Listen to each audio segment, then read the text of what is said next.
got some questions. Am I successful? Are you? And if I am, then why do I never really feel that I am? And, perhaps more importantly, what exactly is success? Well, Mark Twain said to succeed in life you need two things: ignorance and confidence. You know, I've met people like that. They're really annoying. Winston Churchill said that success is going from failure to failure without loss of enthusiasm, which is all well and good if your bank balance and reputation will tolerate failure after failure.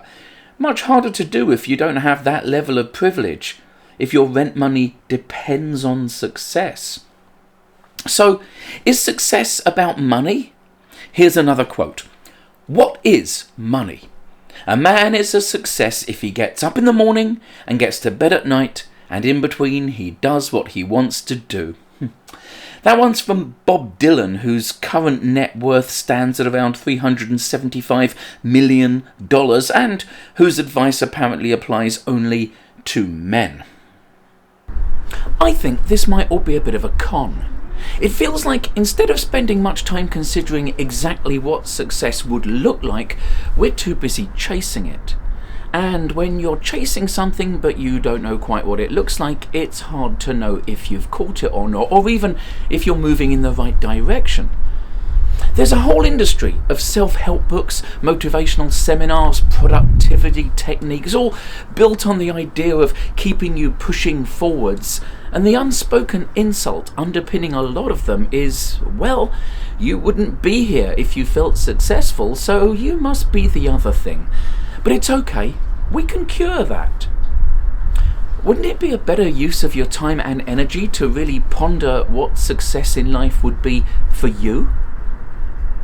What qualifies as success is different for everyone, and it might change as you travel through life, and that's okay. Priorities should change. And it might take you a while to figure out what it is, and that's also okay. Everyone's situation is different. But here's what it's like for me. In my industry, which is, for want of a better term, show business, success in most people's eyes is simple.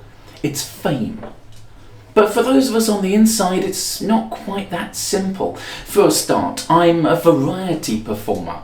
If I wanted to be famous, I wouldn't have chosen this as my vehicle to the stars. There are not many famous jugglers. There are also not many rich jugglers, so I guess being wealthy wasn't my motivation either. But show business thrives on the myth that everyone in it is striving for fame. So it's really hard to remember what's important to me when everywhere I look, on TV, on billboards, online, success is being defined by other metrics.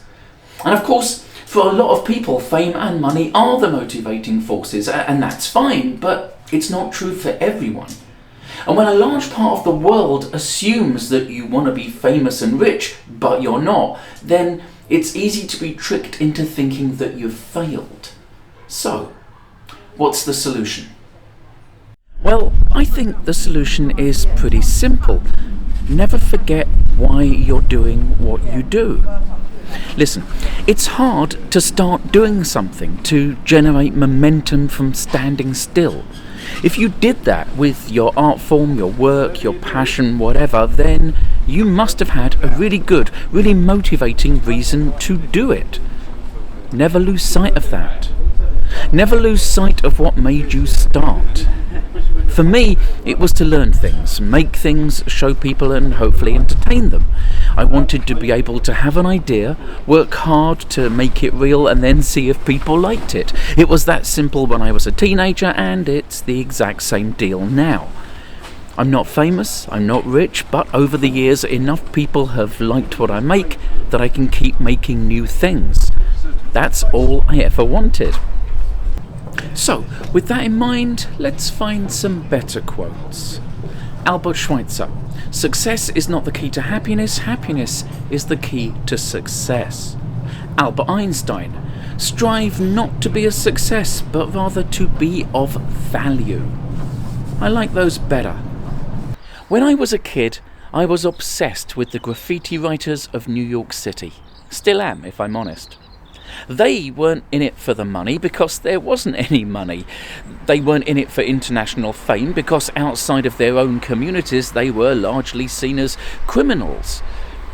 They risked everything: incarceration, injury, death, because they wanted to take a beautiful idea that existed in their heads and in their notepads and throw it like a grenade of colour and design and message into their city. To watch those trains snake around town with their words on the side, breaking the commuter's routine with something beautiful that isn't usually there and will probably be hosed off by the evening rush. To me, back then and now, they were successful because they were doing their thing. So maybe it's time to make sure that you know what your thing is, what your own idea of success looks like, and that you're not getting hoodwinked into having someone else's. Thanks for watching, I hope you enjoyed that. Since the late 1980s, I've made my living as a live performer, but obviously in recent times that has changed. COVID-19 meant that virtually all of my tours, shows and other live projects for 2 years and counting were cancelled. My earnings last year were 2% of what they were in the year before the pandemic, so as you can imagine, my career and life has been made much more difficult. I've worked hard to keep creative. I write, I started a podcast, and I make things regularly for this YouTube channel, but none of these things really keep the lights on.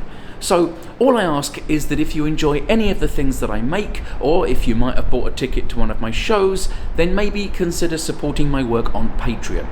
And if you're unable to afford that, and trust me, I understand, then subscribing to my YouTube channel, my podcast, following me on Twitter and Instagram, and sharing the things that I make on your social media platforms of choice helps me reach more people, costs nothing, and is greatly appreciated. Thanks again. I'll see you next time.